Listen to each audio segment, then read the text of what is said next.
Como le hablé al inicio, vamos a iniciar una interesante conversación con Domingo Contreras. Pero Domingo Contreras, el político, el biólogo, el especialista en materia municipal, el político, el miembro del Partido de la Liberación Dominicana. Vamos a abordar con él todo lo que conjuga su personalidad, toda su historia en materia política y sobre todo de ser un ente social en República Dominicana. Bienvenido, Domingo. No, gracias. ¿Es la primera vez que tú vienes a la gente habla con Darío?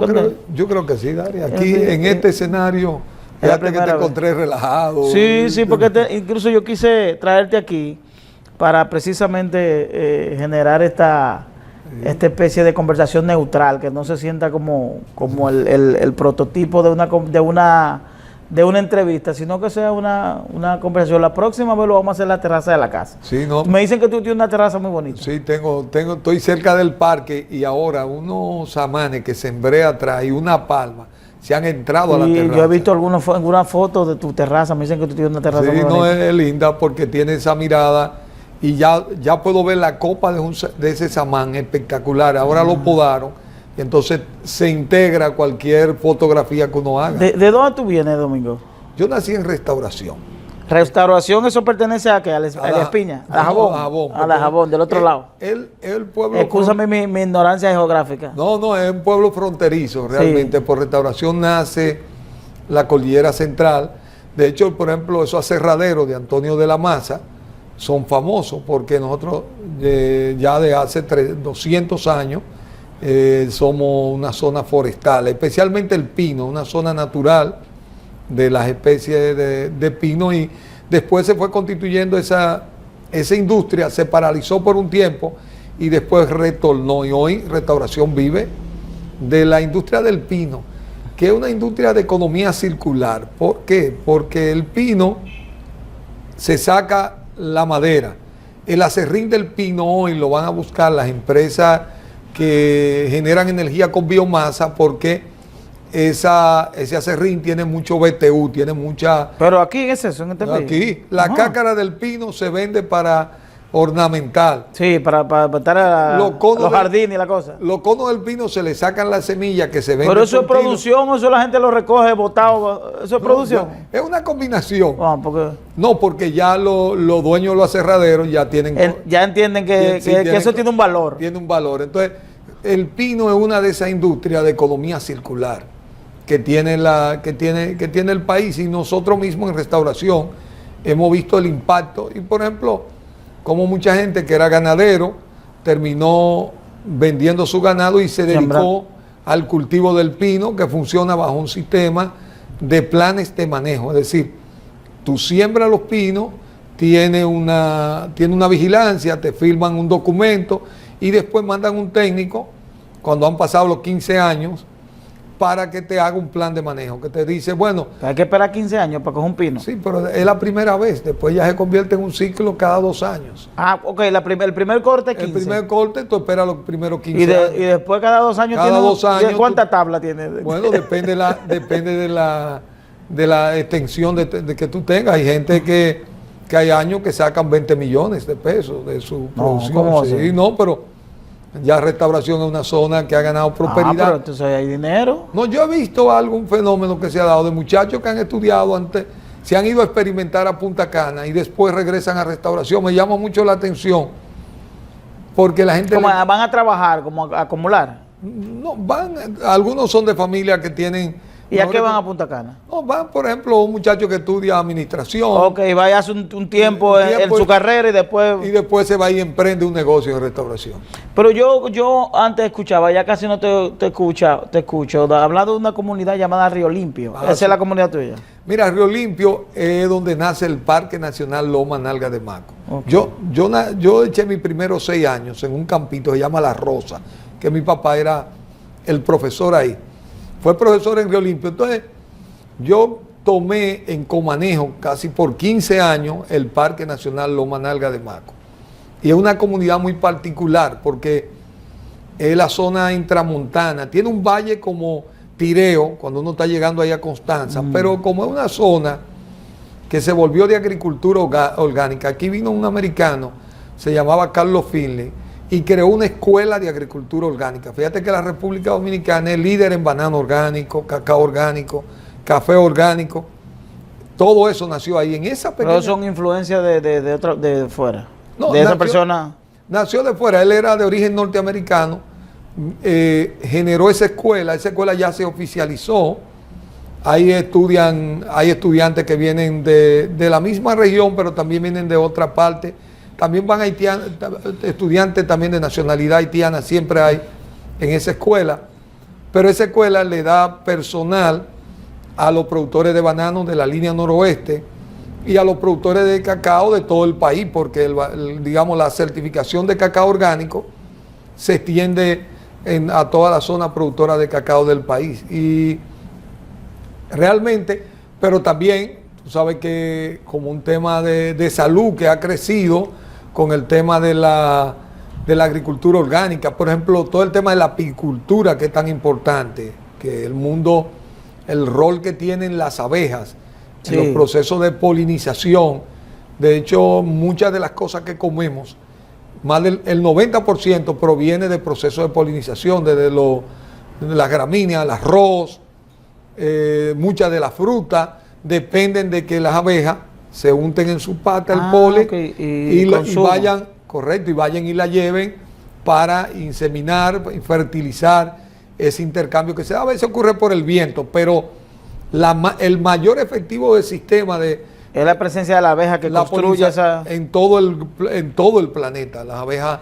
Te hice la pregunta de la influencia cuando mencionas el norteamericano, porque en República Dominicana tiene en distintas localidades esa influencia. Por ejemplo, el tema de Constanza, de que inicialmente fueron orientales que se instalaron ahí. Correcto. Y generaron todo ese ecosistema que hay, que hoy es un valle de producción agrícola interesante. ¿Qué otras localidades del país tenemos que pudiera tener esa influencia, que hoy tenemos ese pico en materia agrícola o en materia agroindustrial, que es producto de una influencia? No, en la región, en Dajabón, los japoneses.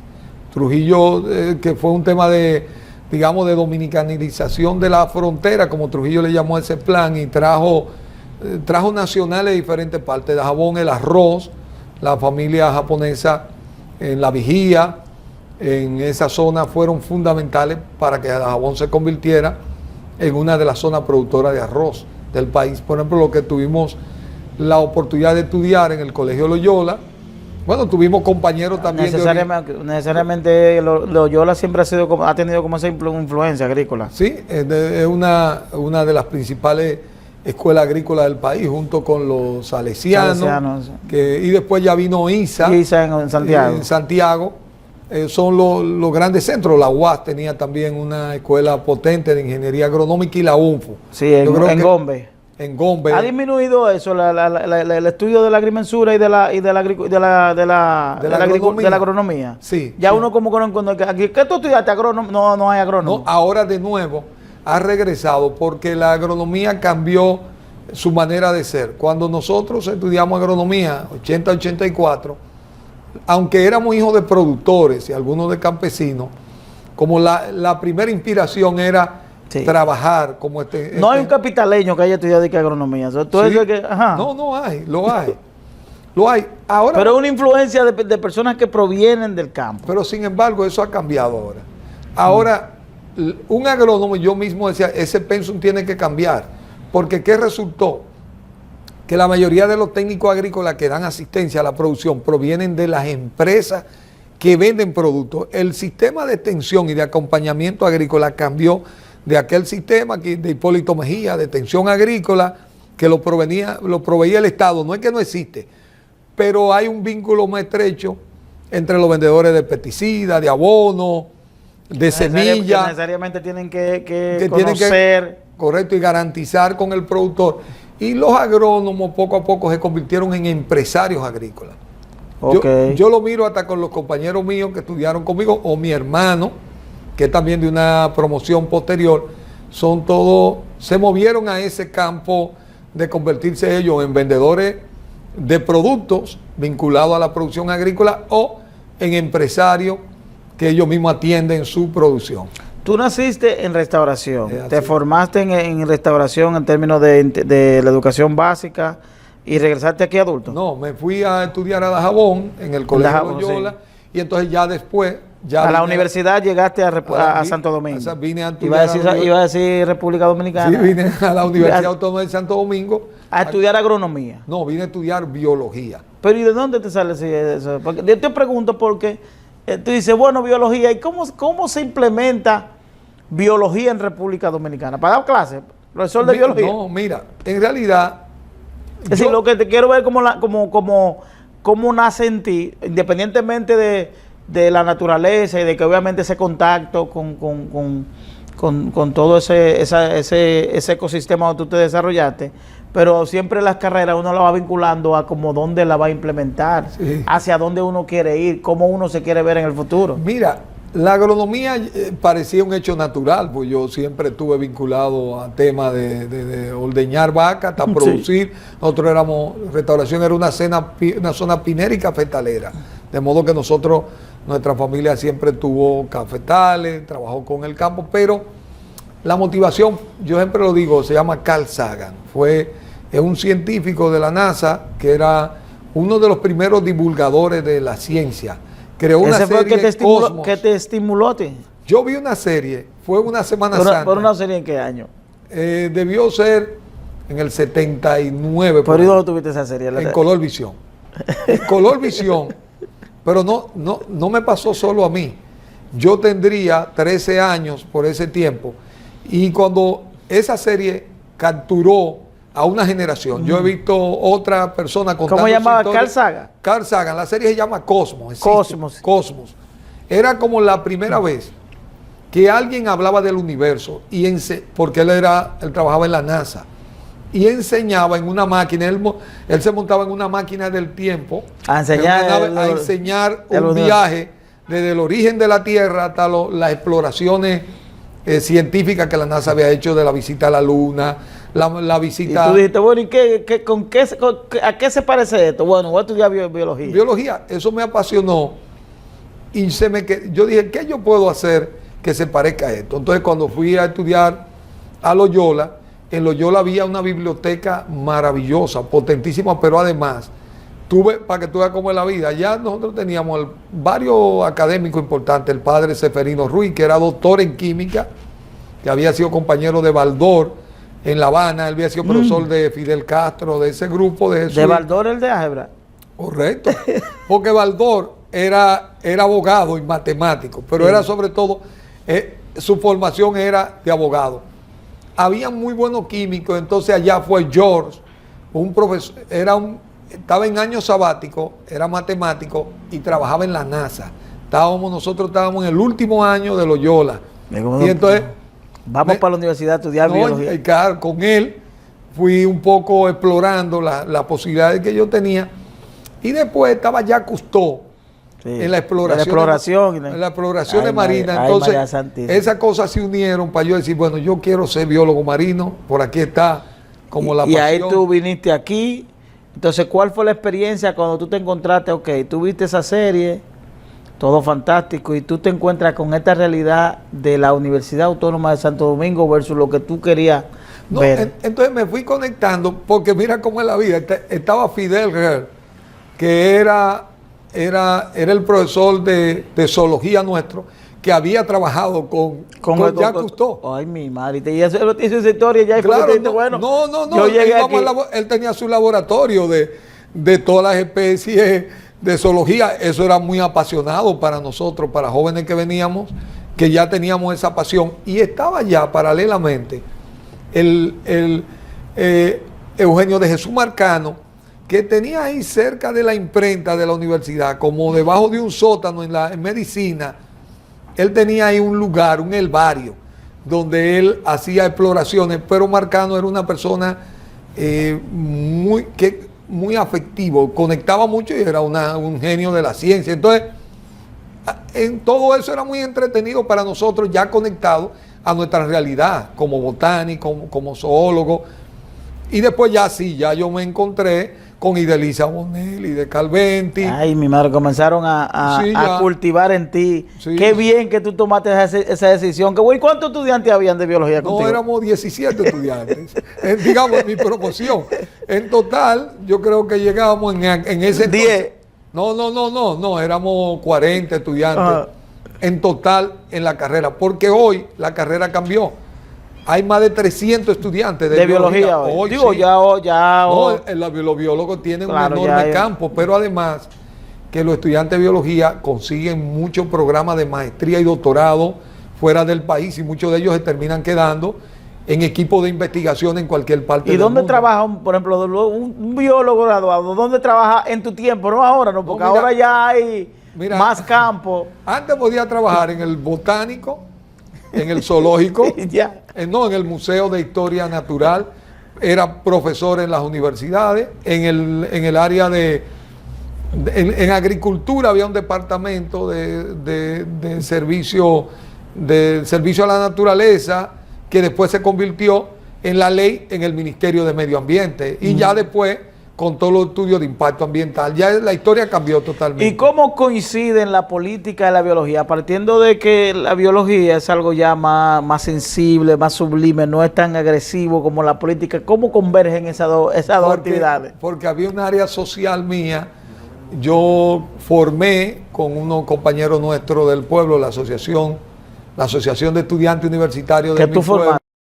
Correcto, con un grupo. Asociación de Estudiantes de Restauración. De Restauración. ¿Cuál era el principal? Eso era la denominada embajada que se crearon. Eso, sí, teníamos la embajada. Pero nosotros teníamos una dificultad, los jóvenes que venían del interior del país, que era cuando los muchachos se graduaban bachilleres, se terminaban quedando o entrando a militares porque no habían oportunidades. ¿Dónde iba a venir un muchacho para encontrar alojamiento para estudiar? Sí. Y entonces nosotros nos propusimos, un grupo que sí ya logramos con nuestra familia aquí, tenía una tía, cada uno resolvió, vimos que los muchachos de otro pueblo generaban una casa pensión, alquilaban una casa, y ahí venían recibiendo y reciclaban con cama doble, y ahí entraban 20, 30 muchachos que podían estudiar y nosotros nos propusimos hacer eso.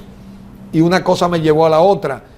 Y también nosotros decidimos hacer una semana cultural. Cada vez que llegaban las vacaciones, entonces nosotros organizábamos un grupo de actividades en la comunidad para llevar como nuestro compromiso, nuestra experiencia al resto de la comunidad y al resto de los jóvenes para promover que no se quedaran en la comunidad sin estudiar, y todas esas cosas fueron conectando. ¿Tú crees que esas dificultades limitaron el hecho de que República Dominicana no tenga un número más amplio de profesionales? Es decir, que mucha gente por esas limitaciones no enviaba a sus hijos a la universidad, sino prefería que trabajaran por esa dificultad. Sí, no, es correcto. Esas limitaciones se fueron poco a poco venciendo.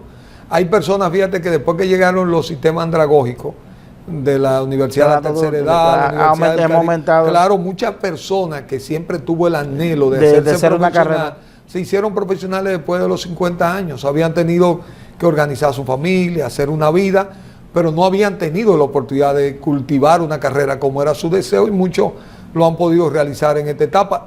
Ya del país cambió y obviamente ahora ya vivimos un tema de la realidad virtual, donde la gente puede hasta hacer una carrera internacional de Río Limpio, desde cualquier lugar que pueda. Y entonces todo eso, tú llegas a la UAS, te creas la Sociedad de Estudiantes de Restauración. Luego, ¿qué pasos diste para ir ampliando, así que te llevó a ser luego un líder político? ¿Cómo te vinculas? ¿Cuál fue tu primera vinculación en términos políticos? ¿Tu primer coqueteo con la política fue con el PLD? No, porque mi familia allá en mi pueblo ¿Era miembro del PLD? No, eran PRDistas. ¿Eran del PRD? Yo a Peña Gómez lo conocí en mi casa. Ajá. Sí, porque mi padre, su hermano, eran los líderes del PRD en Restauración. ¿Peña Gómez fue a tu casa? Sí. ¿Tú tienes foto con Peña Gómez, chiquito, cargado? No, ya era una etapa, ya yo estaba estudiando en Loyola. Okay. Yo lo encontré, había como una actividad del PRD y yo llegué ese día y entonces lo encontré, estaba visitando a mi padre porque como que lo habían llevado, primero dice, él hacía 2 o 3 visitas y siempre iba allá, fue como 3 veces, pues no fue tantas veces a Restauración, pero cada vez que fue a Restauración visitaba donde Fausto, que era mi tío, donde mi papá, y donde Eulalía, eran como los 3 líderes más importantes del PRD. ¿Y tú pasas al PLD a través de tu papá o ya fue una decisión tuya más adelante? No, yo nunca milité en el PRD. Es decir, tú simplemente consumías eso porque llevabas a tu casa, pero no era... la política no estaba en ti en ese momento. Sí, ya no, porque desde el 78 en la frontera fue muy duro. Yo recuerdo que se sentía la represión sobre los miembros de la familia de nosotros y yo tenía mucha identidad, tanto con mi papá como con mi tío. En ese momento, pues ellos llegaron a caer presos, allá no que llegaron a caer lluvia de piedra con la famosa banda colorada, que en esos pueblos eran muy represivos porque eran pueblos muy militar. Restauración era un pueblo de la frontera y tenía siempre una población militar excesiva, entonces eso tenía ese tema. Y eso era muy propio de la familia nuestra, el tema político estaba muy presente. El tema de la biología y el medio ambiente van de la mano, ¿verdad? Profundamente. Profundamente, son parte de... Si tú fueras a hacer a mencionar una de las personas que más haya aportado en términos de medio ambiente y protección de la biodiversidad en República Dominicana, me refiero como jefe de Estado, ¿a quién tú mencionarías? Con Joaquín Balaguer. El otro político que yo creo que ha dado mayor contribución, Jaime David Fernández Mirabal. Fíjate que son opuestos si tú quieres, claro, y de diferentes generaciones. De generaciones. Balaguer es el dominicano que amaba profundamente la naturaleza. Si tú te das cuenta, es la persona que más parques nacionales realizó durante su periodo y realizó toda esa red de parques que conocemos. Ya después han venido proyectos interesantes, tanto en el gobierno del propio Leonel. Pero proyectos, es como proyecto versus realmente esa intención, Entonces, porque el proyecto puede venir por una exigencia social o por parte de lo que yo quiero proyectar, pero tú entiendes que el dominicano que más pasión tenía por la naturaleza. Balaguer tenía pasión y tenía entendimiento del valor que eso tenía. Fíjate que el Parque Mirador, toda esa red del Parque Mirador Sur, el botánico, el zoológico, esas infraestructuras son infraestructuras de una escala de magnitud de Ciudad México. El acuario de Balaguer también. El acuario de Balaguer. Sí. Y ha sido reconocido Balaguer en su justa dimensión con relación a esos aportes, independientemente de otros factores. Mira, tú sabes que a veces no ha contribuido a un justo reconocimiento, porque la izquierda después se hizo ambientalista, y tú sabes que la izquierda aquí fue antibalaguerista. Y entonces no era imposible reconocer. No, de verdad, si tú miras en Latinoamérica, la izquierda evolucionó mucho al movimiento ambiental, sí. Y entonces la izquierda dominicana en particular era antibalaguerista. Era imposible reconocer eso, sí, porque era reconocer que Balaguer lo estaba haciendo.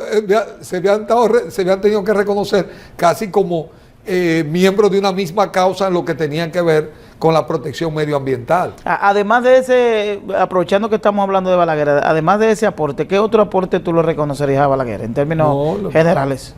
No, fíjate que en la última etapa Balaguer terminó haciendo la transición y consolidando la democracia. Se pudo entender en un momento dado con el PLD, que nos llevó al poder, pero se supo entender también con el PRD cuando en el 2000 facilitó el tema de una segunda vuelta. Una segunda vuelta, creó ahí las condiciones para que realmente Hipólito accediera al poder, la famosa chiva amarrada en el patio Balaguer, y Balaguer fue entendiendo. Balaguer fue una persona que logró entender en ese tiempo y evolucionó con el tiempo. ¿Tú crees que viene de una provincia fronteriza? Una de las grandes discusiones que tiene la República Dominicana es el verdadero ejercicio de una protección a la frontera y de una verdadera política vinculada a esa realidad económica, social, geográfica que tiene el país. ¿Tú también pudieras vincular a Balaguer como una de las personas que más aporte o sentido ha tenido con relación al tema fronterizo? Me refiero al tema de la isla al revés y todo lo que ha escrito, todo lo que en su momento Balaguer decía dentro del marco de sus discursos. Y Balaguer tenía verdadero sentimiento en esa dirección. Fíjate que echó su pulso con el imperio en algunos momentos, con lo que no compartía determinada visión por el tema de la historia propia de la República Dominicana y sus particularidades, y también, digamos, las capacidades que el país tenía también para asumir esos retos que todavía no terminamos de encontrar. Fíjate que aunque los dominicanos estamos de acuerdo en temas de defensa de la integridad nuestra, pero propiamente no hemos podido desarrollar una política más profunda han estado con respecto a la situación de Haití. Hemos logrado, por ejemplo, en el tema de movilizar a la comunidad internacional, aquella famosa expresión, no hay una solución haitiana que sea netamente dominicana, que tienen que venir otros actores que son importantes, pero al final del día República Dominicana está cargando con el mayor peso de la crisis haitiana y no hay que ver la forma en que la dinámica demográfica dominicana ha estado cambiando en estos últimos años. Tenemos que hacer una pequeña pausa.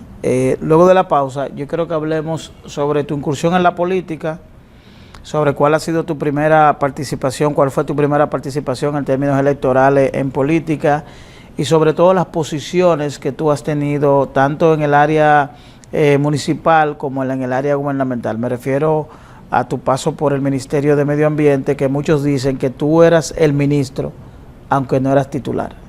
¿Está bien? Estamos conversando con Domingo Contreras. Esto la gente habla, hablemos en breve. Seguimos aquí, estamos conversando con Domingo. ¿Tú tienes otro nombre, Domingo? Domingo, mira, a mí me dijeron, cuando yo era muy muchacho, Tico me decían. Pero tú eres Domingo Contreras. José, no, yo me llamo José Domingo Contreras. José Domingo Contreras. ¿Y cuál es tu segundo apellido?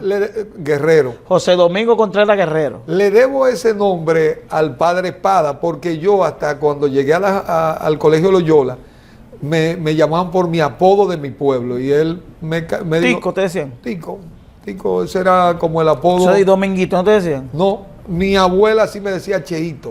Cheito. Cheito por lo de José, pero él dijo, no, usted se llama Domingo Contreras. ¿Quién es tu mentor en términos políticos? ¿Que a quién tú pudieras definirle, darle ese título? No, mi conexión, más de todo, yo creo Juan Bosch. ¿Tú tuviste directamente vinculación con Juan Bosch? Sí.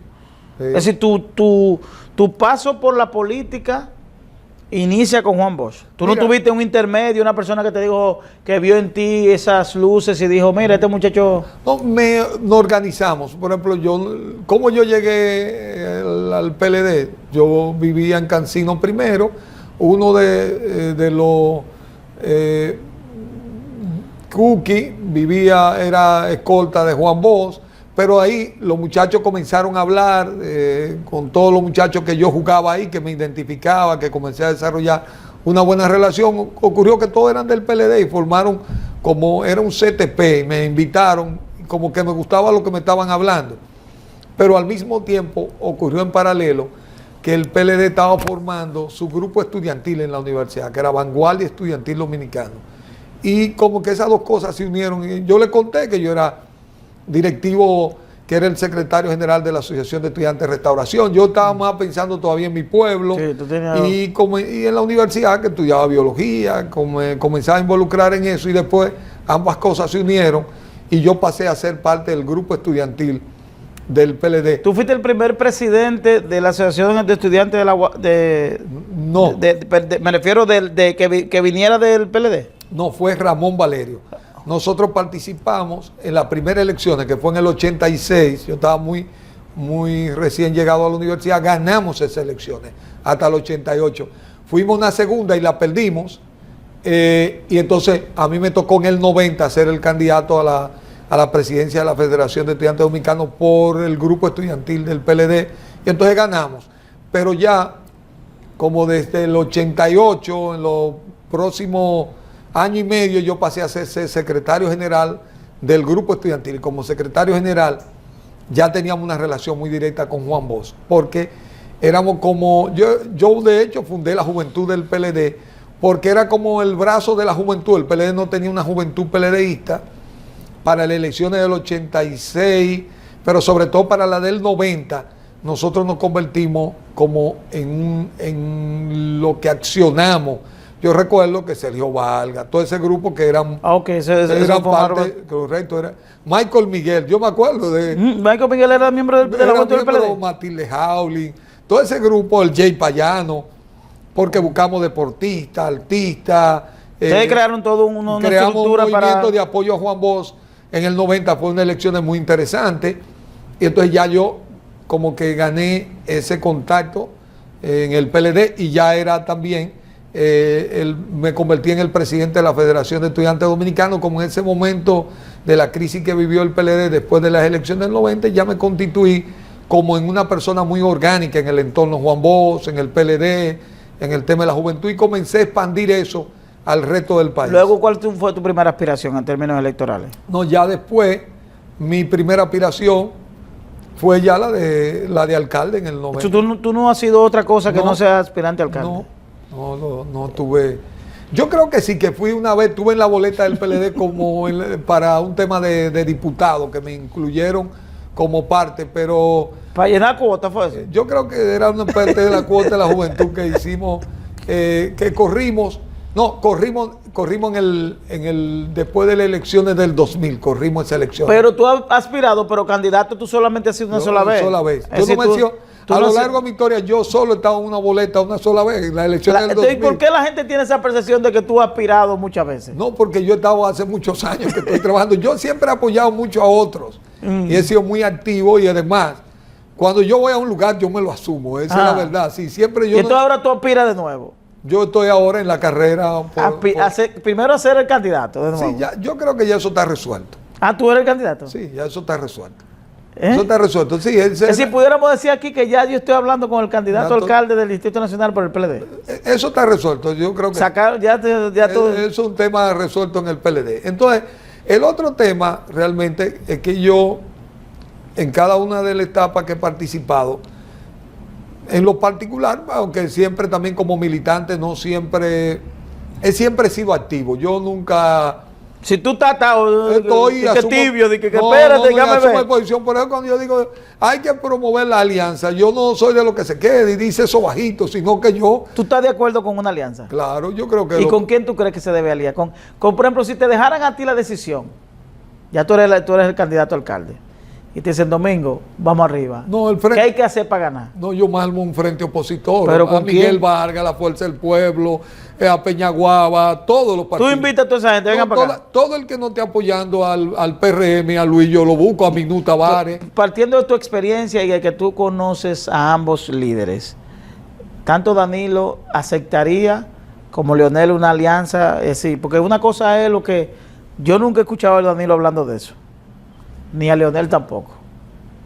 ¿Hay posibilidad de una alianza con el PLD y Fuerza del Pueblo? Es que están trabajando en eso. Pero yo digo posibilidades, porque la posibilidad de una alianza con el PLD ya no depende ni siquiera del beneficio político, pero depende del pensamiento de dos líderes, del ego o del desprendimiento de dos líderes. Es decir, políticamente, si se analiza, es entendible que es conveniente.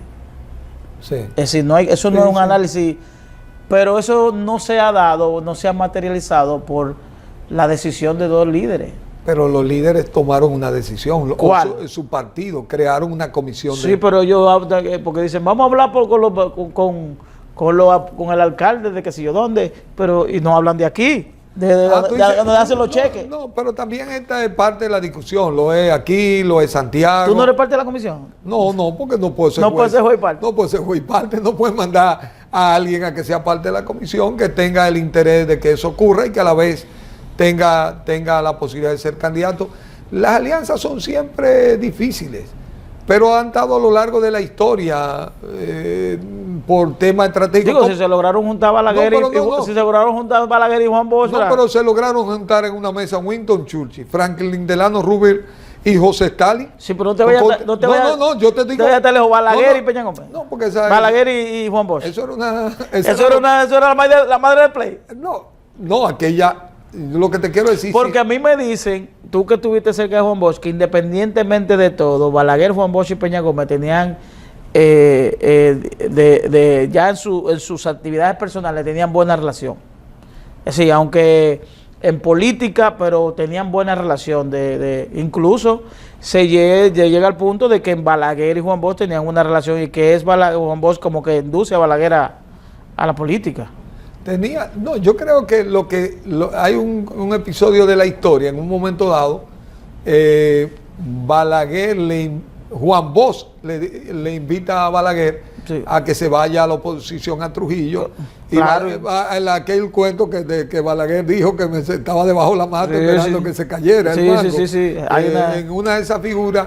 No, pues Balaguer fue político ya del 1930, primero que Juan Bosch, porque Juan Bosch era primero literato. Juan Bosch de hecho Pero era que Balaguer como que mantuvo una posición de sumisión debajo como de respeto, de lealtad ante Trujillo y que Balaguer.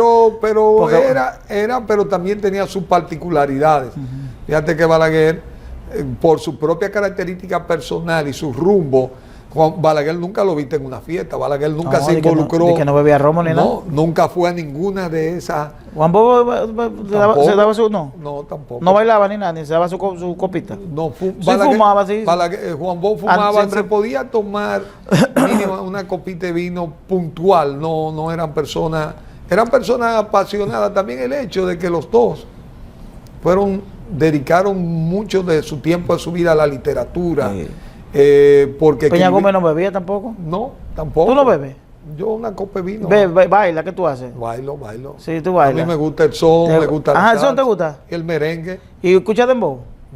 Mira, el dembow no tanto lo escucho, pero puntual. Pero tiene un artista que tú lo identificas, ¿quién? No, ¿cuál de los demboceros? El clásico, ¿cómo se llama? ¿El lápiz? No, el lápiz no, el Alfa. El Alfa. Yo he escuchado un sí, par pues de ya, canciones. porque el Alfa está a otro nivel. Pues tú no escuchas a Rochi RD. He escuchado una que otra canción de Rochi, pero no. ¿Tú no le das seguimiento a eso, a la farándula? No, lo que pasa es, tú sabes que sí, la comunicación se ha farandulizado, ¿verdad? Yo le doy seguimiento puntual. Ahora en música, ¿qué es lo que pasa? Mi música preferida. Ellos, Manuel Serrat, son más Joaquín Sabina. Ok, pero eso no se baila. ¿Para bailar quién tú oyes? No, yo por ejemplo. ¿Tú has escuchado Gilberto, mi preferido en salsa es Gilberto Santa Rosa. ¿Tú has escuchado y en merengue solo Hermano Rosario. Un típico que canta una canción que se llama El Abogado? He escuchado un pedacito. ¿Del Abogado? No, del Abogado no. ¿Tú tienes El Abogado ahí? No, yo El Abogado no lo he escuchado. Búscate la música típica sí me gusta. Búscate El Abogado cuando tú tengas tiempo. La música, tú busca ahí, El Abogado. Tatico Enrique es mi preferido, pero Lupe Valerio es una persona muy amigo nuestro de la familia, de su papá que era Ismael. Nosotros siempre bailamos su música típica porque en la línea noroeste, de Fefita, que siempre hemos sido merengueros de música típica.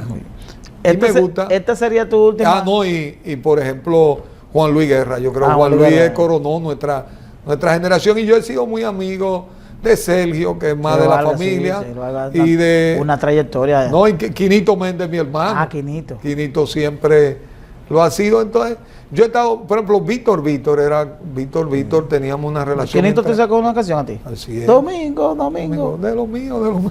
Mira, Domingo. Sí. ¿Y esta sería tu última presentación? Es decir, de tú no ser alcalde, tú ya descartarías la posibilidad de volver a aspirar por lo menos a esa posición. Yo creo que debo cerrar mi ciclo municipal. Es decir, tú puedes decir, cerrando el ciclo, puede ser. Desde el punto de vista del tipo aspiracional, porque municipalista como ambientalista sea hasta el día que tú te mueres, el día que tú adquieres como esa identidad, pero yo creo que tiene que haber un límite, uno no puede ser indefinidamente. Pero tú vas al límite a cerrar a la aspiración o podía pasar tú a ser diputado, senador, no lo sé, presidente. Habría que esperar el futuro. A mí no me gusta adelantarme a los acontecimientos. Yo de hecho, el tema aspiracional lo he enfocado en la parte municipal porque yo pienso que puedo hacer una contribución al país, que puedo generar alguna metodología, alguna forma de enfrentar retos que otros no han querido enfrentarse, el manejo del subsuelo, los sistemas de control, el trabajo con la juventud, por ejemplo, para el tema de seguridad en los sectores populares, el tema de mejorar la calidad ambiental de la ciudad, que es un tema de seguridad, por un tema de salud, que son cosas que yo le he hecho a donde quiera que he ido. Por ejemplo, los puntos culturales. Bueno, alrededor del hip hop. Yo, por ejemplo, ese movimiento del hip hop lo sigo, le doy seguimiento, lo miro en Netflix, miro los principales eventos. ¿Tú tienes algún proyecto para la 42? ¿De ser alcalde? Mira, yo creo que debe haber un proyecto conectado con el mercado, con ese entorno. Ese entorno es uno de los, digamos... Porque es difícil ahí generar una... Bueno, pero porque pues generar una solución tiene que ser una solución que se parezca a ellos, a su realidad social, económica. Usted no puede llevar de que... Es que tú no puedes intervenir en ningún lugar. Ya es parte de una metodología sin escuchar. Porque tú no puedes cambiar la economía de ese... No es que tú tienes que hacerlo desde la cultura de ellos y con ellos. Ahora tienen que agregarle elementos que respeten la convivencia, que generen mejor seguridad, que den mejores condiciones. Porque, por ejemplo, si hemos transformado la zona colonial o transformamos la Barquita, lo hicimos con la gente de la Barquita y fuimos acompañándolo en un proceso sociocultural y educativo que ha permitido que si tú vas a la nueva Barquita, eso se mantenga.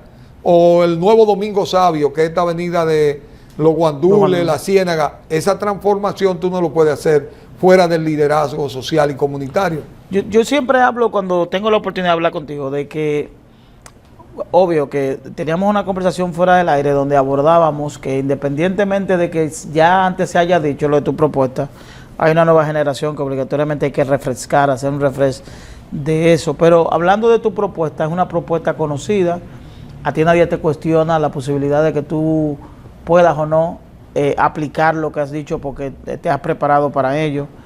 ¿Qué ha pasado? ¿Qué ha pasado que no ha permitido que Domingo Contreras haya sido el alcalde en tu primera oportunidad? ¿Tú te sientes que has recibido el apoyo conforme a ese valor que tú tienes como PLDista y a ese interés real que tú tienes de hacer cosas? Pero, Dari, mira, yo me presenté a una convención. La primera vez, en el 16, hubo un pacto en el partido de reelección por reelección y ya era una cosa que había que respetar ese acuerdo mayor. Entonces yo no me sometí a un proceso. Ahora, la primera vez que me sometí, que fue en octubre, 6 de octubre del 2019, yo saqué 106,000 votos. Internamente. Desde el 74%. Pero ¿y eso fue, esa votación fue a la elección general? Obviamente nos fracturamos, saqué más.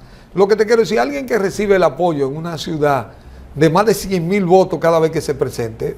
¿Tú no te has sentido traicionado nunca por el PLD? Bueno, yo, la dificultad de que hay, porque en febrero, porque es muy fácil hablar. Yo digo, siempre he dicho esto, cuando perdemos un proceso, écheme la culpa. Yo creo que un líder tiene que asumir la responsabilidad de su derrota y salir a evaluarla. No quiere decir... ¿Y tú no temes que con eso te llamen el perdedor? Pero, ¿y quién ha ganado? Claro, con Domingo perdemos, con Domingo no. Bueno, ¿y quién ha ganado? ¿Quién fue Mohamed Ali? ¿Cuántas veces perdió y recuperó el título? Sí, pero eso es voceo, eso es deporte. No, en toda cualquier cosa. ¿Cuántas eso elecciones perdió Lula antes de ganar la primera? Sí, Tres. Sí. Tres, yo no me llevo una perdida. Lula perdió tres. ¿Cuántas perdió Danilo antes de ganar? Sí, pero... No, te estoy diciendo. Pero precisamente, ya, bueno, vamos a votar este último coso con Danilo. No. Con Danilo siempre perdemos, pero vamos. Pero, ¿qué es lo que pasa? Que perder te da una experiencia, una profundidad, te acrisola, te da un conocimiento de la gente, te da un conocimiento de ti mismo. Entonces tú dices que el factor de la pérdida es un factor Domingo Contreras nada más. No hay nadie que metió, que puso un jabón, una cosa. No, porque nadie puede decir eso. En una elección tan compleja. Hay elementos ahí. No, pero, por ejemplo, el febrero yo ganaba esas elecciones. ¿Tú entiendes que la suspensión te...? No, pero yo tengo los números de las encuestas de las 3 principales encuestadoras para febrero. ¿Qué dicen eso? ¿Qué decían esos números? Entre 8 y 10 puntos de ventaja. Ajá. Ahora yo te digo a ti, ¿a quién le ha suspendido unas elecciones en curso en este país? No, que tú conozcas. Es un elemento histórico. No fue un elemento cualquiera. Es un elemento histórico por parte de una... No, y un elemento que cambió la dinámica electoral. Después de ahí, ¿qué pasó en la Plaza de la Bandera? ¿Contra quién se fueron las elecciones? Contra el PLD. ¿Manejó bien el PLD ese tema de la bandera? Malísimo. Terminó ganándose el de ¿Qué debió hacer el PLD? Debió ir a la bandera también. Claro, debió integrarse ahí. Debió reaccionar entre los primeros y masificar su protesta frente a la Junta Central Electoral, que manejó pésimo ese proceso. ¿Cómo así? ¿Ponerse al frente a la bandera? ¿No ir a la bandera? No, debió ir a protestar.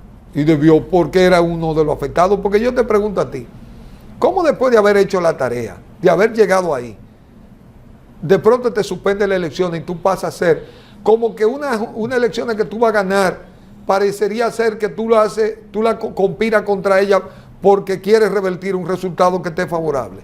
Eso no es entendible. Todavía esa historia no nos la han contado debidamente y se ha quedado ahí y la historia es esa. Entonces tú no puedes, evidentemente, después pueden haber cantidad de factores que tú tienes que estudiarlo, pero yo creo que uno tiene que asumir con entereza los retos que la vida le trae, entendiendo toda la dinámica que se da y tomando medidas para tú fortalecerte. Hay un evento que ocurrió recientemente, del cual yo entiendo que no sería agradable para ti hablar, pero debo tocarlo, que fue una persona con la cual tú tuviste la oportunidad de trabajar y que fuiste parte esencial de su gestión, que fue el ex alcalde Roberto Salcedo, que emitió unas declaraciones de la cual tú nunca has respondido. Tú, aunque te has mencionado el tema, nunca te has referido en los mismos términos que él. ¿Llegará el momento en el que tú le vas a responder a Roberto Salcedo o simplemente tú vas a dejar eso en el mismo tamaño en que él lo expuso? Yo de verdad y lo digo de toda sinceridad, porque los temas que se refirió, yo creo que el tiempo se encargará de responderlo contundentemente, no de una manera sencilla, porque es como, yo nunca me ha gustado que uno se autocalifique. Usted da su tarea sencilla en la vida. Uno no es el centro de nada importante. En estos días, escuchando a Borges, que me he puesto también a escuchar mucho de estos grandes pensadores, uno es simplemente una persona que durante un recorrido, uno trata de dar lo mejor de uno en cada lugar que uno está. Uno trata de, digamos, de tener el mejor comportamiento y tú tienes que tratar que tus hechos realmente se puedan corresponder con lo que tú digas. Siempre la gente te va a cuestionar, la gente va a cuestionar también tu motivación en la vida, pero están ahí. Gente como Juan Bosch, Peña Gómez, Balaguer, o gente tan simple como mi padre, que ha sido un educador. Pero no merece una respuesta, Roberto Salcedo, en términos de, porque prácticamente una acusación que no, yo di una respuesta de eso puntual, porque, por ejemplo, dije, el tema del mobiliario es un tema de contratación del Consejo de Regidores. El único que puede mandar en un documento al Consejo para solicitar mobiliario es el alcalde. Los secretarios generales, ni antes, ni cuando lo fui, ni cuando yo vuelva, cuando sea alcalde, ninguno tiene esa función. Es una función porque el mobiliario urbano tiene que ser aprobado por una resolución del Consejo de Regidores. Entonces, no amerita respuesta. No, porque es que no tiene sentido. No tiene sentido. Y las actuaciones nuestras respecto a ese tema fue una actuación de regulación, que lo saben todos los actores que participaron en eso, en ese sector que nos permitió de alguna manera generar organización en la ciudad. Hay un empuje generacional en términos políticos. Hay una nueva generación de jóvenes haciendo política, intentando acceder a los estamentos de poder a través de la elección popular. En el PLD, en el PRD, la Fuerza del Pueblo. Tu opinión sobre eso y si realmente hay la apertura en los partidos políticos para que esa nueva generación tenga la verdadera oportunidad. Mira, como fundador de la Juventud PLDista y como alguien que provino, que una parte de su recorrido político y social lo hizo alrededor del movimiento juvenil y que después fui director de promoción de la juventud, los primeros premios de la juventud. Lo que hoy es el Ministerio de la Ley de la Juventud me correspondió liderarla. Yo siempre tengo que auspicio y lo veo bien, considero que un país depende mucho de su liderazgo. La fortaleza del liderazgo de un país, como de una empresa, como de una familia, determina el curso y la potencialidad que ese país pueda alcanzar. Yo creo que es auspicioso que en la República Dominicana, de todos los sectores sociales, un país que sea un país de inclusión, le dé la oportunidad a muchos de estos jóvenes y que mañana terminen ocupando. Pero los partidos políticos están asumiendo eso como, me refiero porque, por ejemplo, un joven, te puedo hablar, por ejemplo, del PLD, tenemos ahí un joven como Yuri Rodríguez. Sí, pero Abel Martínez. Pero los partidos políticos, porque si abrirse camino, no abrimos camino, pero están los partidos políticos en función de impulsar, de acoger e impulsar. Mira, la política es un poco compleja, ya digamos, y tú te das cuenta a escala global con el tema de la edad. Pero de hecho a un país y a un partido le conviene darle oportunidad. Por ejemplo, el mismo Yuri, todos esos jóvenes, Jorge Pacheco. Que pueden dar una representación genuina, yo creo que sí, al partido y pueden hacerlo bien en función de cómo protegen el futuro, de cómo protegen su imagen de cara al legado que quieren dejar. Yo creo que sí, que hay muchos que van marcando su propia trayectoria. Tú sabes que la política es compleja y que no es solo un factor de edad, el pensamiento es más que la edad. Tú puedes ser atrasado y ser joven o ser de avanzada, pero generacionalmente una sociedad tiene que darle la oportunidad a los jóvenes. Eso yo creo que es muy importante, una sociedad que es capaz de renovarse, de ir marcando su liderazgo de relevo como una empresa, como un equipo de deporte. Es bueno, pero yo siempre he dicho que las coyunturas paren sus líderes. La coyuntura paren sus líderes. Las crisis también. La crisis paren sus líderes. No es que yo te formé en Cambridge. Sino que tiene que jugar un papel que las circunstancias te colocan. Lula no estudió en una universidad. Sí, y el líder obrero, claro, es un obrero y así. No necesariamente, pero es importante la preparación. La formación, porque la formación no necesariamente tiene, claro, uno promueve la universalidad, que hay que ir a la universidad, pero al final es la preparación, en el término que fuera. No, y la política también tiene que ver mucho con el carácter, con la personalidad. Esos temas juegan un papel más trascendente acompañado con tu preparación. Cuando la preparación se une a un carácter y a una capacidad de entendimiento, entonces genera líderes que se vuelven estadistas, que pueden trascender su tiempo y que pueden dejar legados importantes en las sociedades que le tocan gobernar. Yo no quería terminar esta entrevista sin hablar de Atabey, pero no tenemos tiempo. Pero de manera breve, ¿cómo nace en ti la creación de esa fundación, que obviamente ya es toda una referencia en materia medioambiental en República Dominicana, que promueve esos valores que son naturales del ser humano? Lo que pasa es que lo abandonamos. Es decir, la naturaleza del ser humano es pertenecer a todo eso que es el medio ambiente, pero... Mira, yo creo que el empujón para nosotros organizar fue Al Gore. Cuando Al Gore entró en esto del cambio climático, ya uno que era ambientalista, wow, aquello nos conmovió más a lo que estábamos más cerca, digamos, de esos temas. Y yo digo que no es solo preocuparte, hay que ocuparse, hay que tomar tareas de las cosas que tú realmente entiendes, te motivan, te conectan. Y un grupo decidimos armar al Centro de Innovación Atabey. Me recuerdo que la primera actividad que hicimos, la hicimos en Cinemateca con una película de Leonardo DiCaprio que se llama La Hora 24, que fue un documental que Leonardo DiCaprio hizo, que también se convirtió en una persona muy preocupado alrededor del mundo con el tema medioambiental. Fue una generación que nos topó este tema, nos desafió, y cada uno en su realidad ha querido aportar para que todos tomemos conciencia, todos hagamos lo mejor que podamos como en cada uno de nuestro entorno, de proteger el medio ambiente y de promover una transición ecológica de bajas emisiones de carbono. Yo creo que Atabey hemos ido trabajando en eso, convertirnos en una institución que promueve